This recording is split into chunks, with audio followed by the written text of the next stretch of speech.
অনুষ্ঠান বাড়িতে ঢুকে সমরেশ এবং তার স্ত্রী রিঙ্কুকে বন্ধুদের সাথে আলাপ পরিচয়ে ব্যস্ত থাকতে দেখে একটা কোল্ড ড্রিঙ্কসের বোতল নিয়ে আমি শান্তনু দূরে ফাঁকা জায়গায় একটা পাখার তলায় গিয়ে চেয়ারে বসে কোল্ড ড্রিঙ্কস খেতে খেতে সবাইকে দেখতে লাগলাম।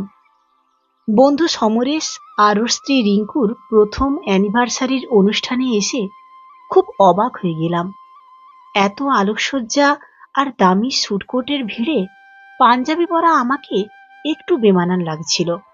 তাই আমি সবার থেকে একটু দূরে আলাদা বসে কোল্ড ড্রিঙ্কস খেতে খেতে সবাইকে দেখছি আর ভাবছি, এরা সবাই যেভাবে সেজে গুজে এসেছে, সেখানে আমার এই সাদামাটা পাজামা পাঞ্জাবি পরে আসা নিয়ে আবার কথা শুনতে না হয়।